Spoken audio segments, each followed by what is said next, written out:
couple minutes. We're going to wait for we'll wait one more minute and we'll let some more people jump on. We're expecting a pretty large crowd. So give us just a few minutes. Just as something funny, I think I'm going to start calling these sessions "Where in the World is the TransPerfect LMK Consulting Team?" But we are happy to be on to share these takeaways from the last two conferences, and hopefully hear from some of you that are on the call that may have attended as well. So as I said earlier, we'll get started with actual content about 10:01, but if you're jumping on and you have any thoughts, or if you attended, please put them in the comment section or question section. We'll be happy to share those as well. And I think we've got a good crowd. I think I'm going to go ahead and get started. Hi, everybody. Again, my name is Laurel Schrader. I am Director of Client Solutions at TransPerfect. And I am joined by my amazing colleague, Ben. Ben, go ahead, introduce yourself real quick. Yeah, hey everyone, Ben Rogers here, Senior Manager of TMF Education at LMK. Excited to be here today to talk about what's going on in the TMF world, with the CDISC Interchange. So excited to chat with Laurel today. Awesome. So I'm going to start a couple weeks back. So last week, Ben and I were in Nashville at the CDISC Interchange, but the week before I was in Boston at the Fierce Biotech Week. What an amazing event, what an amazing venue. We had great sessions. A lot of the same sessions that were presented, Ben, a couple weeks ago were either spot on or very similar to what was presented in Nashville. A lot of it, and again, not separating the two events because the content itself and the attendees were very similar. There were a lot of common trends at both of these events. And, just to kind of start off, one of the things that Fierce focused on, their primary focus was more operational readiness and adopting the culture and AI, right? So we know that AI is coming. It's already here, but how is it going to impact us, right? So there was a lot of conversations on that. But on the flip side, CDISC kind of focused more on the future of the standards and really making the not just the regulations, but the reference model and other initiatives standards. Yeah. They talked about aligning with regulatory and making sure that you have all the tools you need there. And again, that technical structure or the reference model, right? And really doing that. But they also really talked about AI. I think we had a day and a half, maybe, or a track and a half of all AI and the impacts. So I know for me, the week before, I was very focused on risk-based approaches and risk-based oversight. And that seemed to be my favorite section or favorite area of CDISC as well, to see if it was presented the same. Yeah. What would you say? Unfortunately, you weren't with me in Boston, but what would you say was the session last week that either impacted you or that you found the most intriguing? Yeah, so I think there's kind of two components here. So the first is more of a call to action for everyone, and something that's kind of a takeaway from the conference in general is that people have a lot of opinions, right? And as you kind of mentioned with the TMF reference model moving to the TMF standard, hopefully in 2027, there's a lot of changes that are happening. There's a lot of opinions, a lot of decisions that need to be made. And something that really sticks out to me is that a lot of people at these conferences will voice their opinions. They'll ask the what if, what about this? Did we think about this? Is it going to include this? And so for me, one of the kind of takeaways or things that stuck with me is I think we're all kind of in the TMF space, especially where those inquisitive investigator types, we have a lot of opinions, and we kind of say, well, if only this would change, X would be so much better. And so for me, the takeaway was, be involved, be engaged. You may not travel to these conferences or have the opportunity, to attend webinars, but there are calls for action and, for feedback through the CDISC and the TMF Reference Model Steering Committee.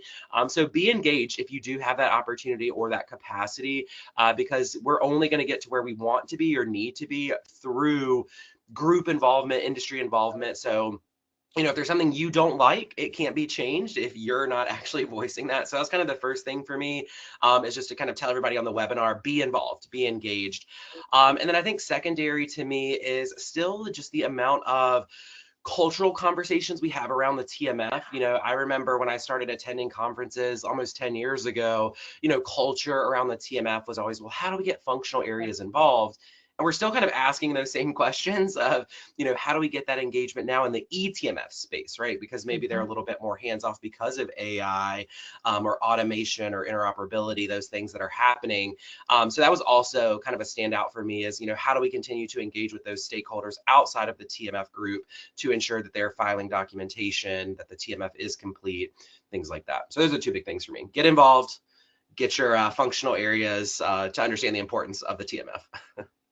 And I think the culture aspect, I think that's gonna be a conversation for a long time, right? Yeah. We've been in this, or I've been in this industry, and I know you're far enough behind me, but Jill and I have been in this industry long enough that we've seen a lot of evolution, and we've seen a lot of getting people more involved, and it's baby steps. But that was a common trend and common conversation at everything we went to, whether they were standing talking to us, whether we were in a session, somebody was always mentioning something about collaboration and culture, and it was crazy to hear.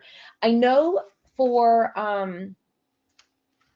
me, one of the things that I found interesting and a little concerning for some people is the inspection readiness, still the open-ended questions that people had on really the risk. How are they approaching a risk-based approach? Yeah. Do they just do a full oversight? There were still some people who are like, oh, we review 100%. We're not going to that approach. Yeah. Yep. And that's your prerogative, right? Right now, industry standard is moving towards the risk-based and only doing more of a I don't want to call it a spot check, but like periodic checks of certain documents. Yep. If you want to do the whole thing, that's fine. But I found it interesting that one of the speakers made a comment about being in an inspection, having gone through a mock inspection, and then being in an inspection, and the inspector saying to them, why are you making so much extra work for yourself? Sure. Right? So when someone from the FDA says that to you, it's not really a slam. It's they're kind of trying to help you. Yeah, for sure. So taking that into account and thinking about that, what I thought was funny, and I'm looking at my notes because there was a lot of back and forth about that oversight and the risk-based approach. So the takeaway that I got from CDISC was applying those principles, the risk-based principles, to the TMF for your content, review timing, and overall completeness, right? And taking a look at that, where Fierce was, highlighted that oversight as a foundation to the TMF governance. Okay. So kind of the same idea, but the way they approached it was a little bit different. I kind of felt that some of the speakers, there was a couple that I was absolutely in their presentation. Like everything they said, I was experiencing almost real time, because it was such a good case study. I found the presentations, to be honest, that had the case studies the most engaging, right? Yeah, for sure. Yeah. Some of them you could feel their pain and you could feel their happiness, right? Yeah. What was your kind of takeaway from some of those inspection readiness ideas and other things? I know there was a lot of, at CDISC, there was a lot of standard conversation, like a lot of the process and stuff, but there were a few that kind of dove in a little bit more. What would you think about, what do you have about feedback for some of those sessions? Yeah, so I think, inspection readiness, I've kind of compared it to, the child who cried wolf for so long that, if you know that story, essentially, I'll give the fast, that, there's a village and there's a child that's out in the woods, they run back, they're like, there's a wolf coming, and everybody freaks out. And they do that so often that eventually it just loses all credibility and nobody cares. And then the wolf comes and, the village is destroyed. So, you know, I think that's kind of the culture that we've created with inspection readiness, is that there's this like threat looming at all Right. times, right? Like we have to be inspection ready, but you know, how many, and you know, those, this can be an open participation session as well for those listening in. You can use the chat function, ask questions, absolutely. But, you know, to me, it lost that value of, you know, are we truly inspection ready? Because, you know, it never really happens. I haven't had an inspection, and, you know, it hasn't happened to me. So why do I really care? And I think something that kind of stuck out to me that was maybe a little devious perhaps was, you know, having that threat looming, but saying like, okay, we're going to pretend that today is a mock inspection. How do you feel? How are you going to respond to these Yep. questions in real time? So maybe it's not actually a true mock inspection, but you kind of just put them, you know, trial by fire to say, hey, this is happening today. I need these responses, and how do you react? Because I think so many people just aren't prepared for that day of response. And that's something that kind of stuck with me, because a lot of people think, oh, there's this time to prepare, right? We're always informed ahead of time. We have a month, 3 months, 6 months, but it's kind of, you know, can you test people in real time? Can they follow the procedure? That was the other big thing. I think a lot of times we go off kind of our gut feeling or what we think should be done, and we kind of forget about the process because we panic a little bit in that moment of like, oh gosh, I have to do this right away. But we always have to kind of fall back to our procedures. So that to me kind of stuck out with that inspection readiness is, you know, how do we test it in a way that's kind of uncontrolled, if that makes sense? You know, not like a formal mock inspection, but just kind of throwing it at people that day, like, hey, this is something I need you to do. Can you do it? See what the outcome is. Well, and I think too that a lot of people are starting to really realize that the mock inspections are a good thing. They're not a bad thing. But funny enough, there was a couple speakers at both conferences that made a comment or made comments about having their team members fall on a sword during a mock inspection, having them, if they're not giving the attention during the life of the study, they're going to fail in the mock inspection, and they let them fail. And some of us in the audience laughed, and some were like, oh, that's so mean. And right after that session was lunch.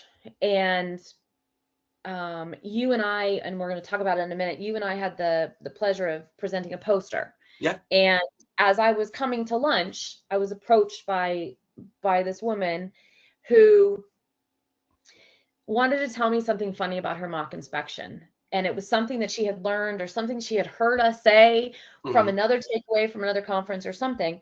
But she wanted to let me know that they hired someone to come in to do the mock inspection, who was a former regulatory agent. I can't remember which, but it doesn't matter. They did the full mock inspection, and for every single finding, they wrote a CAPA, an official CAPA, for the person that missed the mark, right? Yeah. And I kind of was stunned. I was like, I'm sorry, you did what? And then I was like, I mean, that's kind of brilliant. You're making an official finding to help you better yourself. And so she said that was the exercise. Nobody wanted a CAPA. Nobody wanted that. And unfortunately, that's what their ultimate message was. Was that. Carla, I love you. She's always the one that jumps in. Carla says, one shouldn't work with being inspection readiness in mind. The work becomes performative instead of thinking about quality and process. So we've heard it before about inspection readiness and having your team ready at all times. So it's not readiness, it's a steadiness that kind of moves forward. You're never inspection ready. Right? We know that. Right? There's always going to be something that comes up, good, bad. Don't think, like I said, we've always said this, and it was nice to hear other people say it. Don't expect perfect TMF. Yeah. So some of the other common trends across both events, we talked about the inspection readiness. We talked about culture and collaboration. Something I thought was interesting is the TMF is shifting from an operational afterthought to more of an enterprise level asset. Somebody said that, and I was like, ooh, I like that, because you're making leadership and you're making the rest of your team understand that is an asset, and it's not list. It shouldn't be the afterthought. There's a lot of issues and a lot of risks that come to that. Yeah. So like I mentioned earlier, you and I had the pleasure of presenting a poster. Yeah. And the whole experience was kind of different for me. I had never done a poster before. And we made ours kind of interactive. Yeah. And I don't know if we got the appropriate traffic into our room because of where we were located. But those that did come in, we were very, very appreciative of, and they kind of played along and did the game. But we kind of set it up, and our team has, in the attachments, I believe, has added the blog that went along with the poster. So if you're interested, you can look at the blog that's in the materials in the attachments. But we kind of did a game of when should a certain task be done.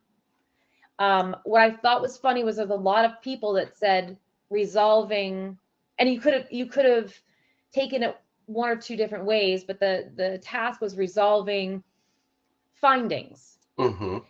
A lot of people said after, but in my head, I guess I was thinking, well, I would want to fix all my issues and queries before, but the key word there was findings, right? Yep. So it would go after.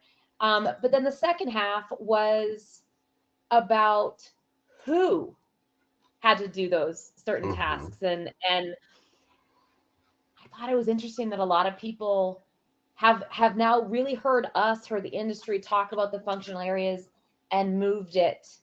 They moved that little thought we did, they stuck it over there with functional lines, quality this and check this. So I'm not going to take credit for that poster at all. That was your brainchild, kid. You did. It was a team sport. Like that was our theme. Our theme, I feel like, caught a different momentum when we got there. There were a lot of people talking about the TMF being a team sport, and a lot of people really, really kind of jumping into that. So what would, for you, and what would you say, because that was, really your brainchild, what would you say your point, or what were you trying to show for those that did participate? I know there's a few on here that came to the poster because they reached out to me. So what would you say was your message of wanting, did you want people to think more about their tasks and who, or was there something else you wanted? Yeah, I mean, I think the general thought was, one, to see as an industry, kind of, because we had, a lot of different industry professionals coming in. It was kind of a thought exercise to see, we were telling people there's not a right or wrong answer here, right? So it could be what you think what you think should be done, or how your organization does it. You can kind of approach it a couple of different ways here, but it was really to see, do we have a general consensus for, this activity of like granting access to inspectors? Should it be the service provider? Should it be the TMF manager? To see, do we have kind of an agreement as an industry, or is it kind of dependent on the organization? And I think for me, when we were creating the poster, we kind of knew that, we probably are going to have that variance because it's not a one size fits all. But as the follow up, and what we hope to do with our blog is kind of give some of that data, so to speak, of what people have said, and kind of say, what does this mean now, right? So is it okay that some organizations have their TMF owner doing, granting access, or they're responsible for, CAPAs, whereas in another organization, they have their service provider? And so, I think it all centers around this thought of it in the grand scheme of things. Doesn't really matter, right? So long as you have a decision made and you create a process. And then also the other with, the timelines of, when should these activities be occurring? It was kind of to get people to think, well, should we be doing this at all times, before an inspection, during an inspection, after an inspection? Because I think a lot of times we just kind of check these boxes. To Carla's point, it's kind of performative what we do a lot of times versus actually thinking about it. And so that was kind of the other thought, is to get people to think critically about, like, what is the best decision here? Just because my organization's process currently says we should do this at this point, or this person should do this task, is that really the best answer? Can we change things? Should we change things? So that was truly the intent there, is just to kind of gather information. What are people doing? Also, we had some good conversations. Folks were like, oh, I feel like this could be a lot of different things. And we're like, yeah, you could, right? You're right. And so that sparks that conversation. Yeah. to that larger audience of just like, you're right, right? There's not a one size fits all approach here. And I think that was kind of the good takeaway. And, I think some people, when they kind of came up to the post, are like, you could see them kind of pointing at what people had done, or what some of the responses had been, and they'd been like surprised at what they were seeing. So that was kind of interesting as well. And I don't know if you noticed it, there was kind of a trend with the posters. There were quite a few inspection readiness posters. Mm-hmm. But I would say the vast majority was AI. Mm-hmm. Right? On that, so Yeah. we were on one side, and it was a lot of inspection readiness, and then the other side was a lot of tech. But I found a lot of good insight with some of the AI stuff, because anybody that's been on these calls with me before knows that I was not the biggest cheerleader for AI, because there's being that paper world and having to touch the paper and file the paper, you want that personal touch, right? So, but I have found over the last few conferences, even going back to Geneva, CDISC in Geneva, I'm starting to align a little bit more with what AI could do and how it could really help us, right? And one of the things that people talked about was, and there's a bunch of people doing it, I know we're doing it, but I know a lot of the vendors are doing it, is that the AI assisted QC and pulling the metadata and kind of looking at the audit trail at the same time. I still think, and this is my personal opinion, and I think quite a few people feel the same way, and you may as well. I'd be curious to know. So I think there's still going to be, even through the long haul, some sort of personal person that's got to be in there touching it, reviewing it. So I still have a little bit of hesitation, but did you take anything major away from any of the AI conversations or vendors that spoke? Yeah, I mean, I think there's kind of two components for me. One was the one that you just mentioned of like that still human component of AI.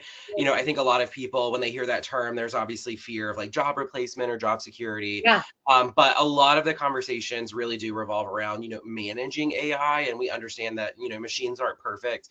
And I kind of express that to people. I'm like, think about your cell phone, think about your car, like all these things that have technological components that go wrong. Same thing's going to happen with AI. It's not perfect. And then, so that was kind of the first piece, is the human oversight is still going to be there. There's going to be those checks and balances in place. And then we can focus on other areas beyond just like the QC and the metadata. There's, oversight that we can do, managing, expected document lists, things of that nature. And then the second component was, the rate of AI. I think a lot of people think that AI is like here now, it's the end. But, in the sessions that I attended, they said, we're still years away from optimizing where we actually want to be, and trying to make change and drive change kind of in the AI space. So I think we're still going to see shifts over the next couple of years with the use of AI and how it can benefit us. And then there was one other thing that I did want to mention that I thought was a good point with AI, because I know things like ChatGPT have become best friends for a lot of people. Sometimes I use it to like reword this, this phrase. I'm trying to say this, but I can't, my brain can't do it, right? And just being careful of your use of AI. If you're uploading documents and asking it to like review or change, or you're uploading information, or, there's PHI or protocol information, that you're probably not in a compliant system there. So being careful of how you leverage AI beyond the TMF, right? Because AI is not just metadata extraction. It's things like ChatGPT that we can use to like create documentation, create charts. Like you could plug in an Excel file and say, give me a visual graphic of what this data is. Well, is that confidential information that you should be putting on ChatGPT?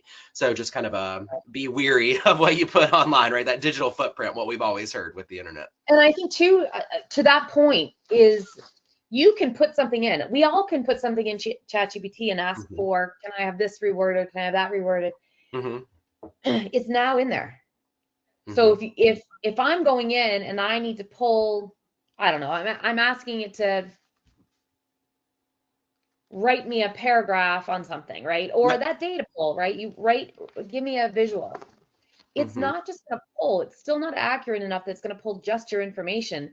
It's still searching everything. So unfortunately, I have seen it where people have done that, and I've looked at what they've sent me and gone, that's not accurate. That's not even remotely accurate, right? So you always have to have that extra QC. And listen, we're getting to that age, or not that age, but that time of the TMF that people are looking to maximize and Mhm. streamline process, and you just have to be smart about it. You can't. I think that was probably for me. There were still scary aspects of what they said about AI, but Yep. they equally followed up with, you have to check it. It's not Mhm. 100% just yet. Correct. And I think So that's, I was going to say one thing, for people who maybe hear that, because I think, you hear, well, it's not perfect. And people are like, well, why are we investing so heavily in it, right? Like if AI is not going to do this for me and I'm still going to have to check it, what is the benefit? I mean, the benefit long term is it does provide efficiencies. There's less time that we are doing those more like remedial tasks, because we're not saying that it's like a 10% confidence, right? And it makes 90% errors.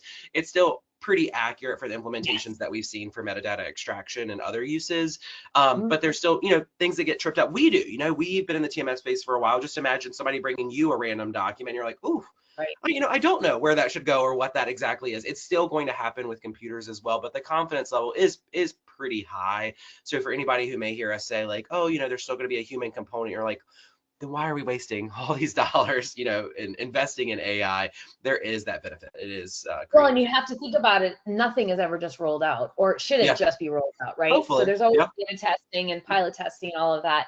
Yep. So I did find it interesting that a lot of, and we do it as well, but there's a lot of pilots and beta testing out there, trying to make sure that it works the way it should work, right? And what I like is the clinical teams coming together and talking about what they need and what they needed to do. So I think that's pretty awesome. So the takeaways are always a shorter conversation. It's not the full webinar educational webinar like we do. So just a couple reminders. In the attachment up at the top right, there's a little paper clip. It's the blog for technically for our poster, but it's really, really got some great game day team sport ideas in there. And then I wrote it down. Hold on. Too many pieces of paper. We have Ben and I on November 4th have a webinar at 10 a.m. Eastern time, how to optimize your TMF processing. Whether that means internal resource or resourcing out, whatever, or outsourcing out. And then on November 13th, also at 10 a.m. Eastern, I am joined by my colleague, Lori Myers, for No File Left Behind, The Great Migration to Archive. I think these titles crack me up every time I read them. But, as reminders, there's also an Ask the Expert in December. There are other ways of communicating with us. If you have questions, you can find us on LinkedIn as well. There are upcoming road shows. I will be in Philadelphia on November 5th at the Happy Rooster from 5:30 to 7:30 for a TMF US happy hour. Nice. For more information on that, feel free to message me on LinkedIn, and I'll send you some details on that. And Ben, are you traveling anywhere? Oh, yes, we are. Oh my gosh. I'll see you in like 3 days. So I think our next takeaway conversation is going to be, where in the world is the consulting team this week? Where are they going? I know. But thanks everybody for joining us today. Carla, always thank you for your participation. We love it. Ben, I will see you in less than a week. Yeah, see ya. All right, thanks everyone. Appreciate you. Have a good one. Bye-bye.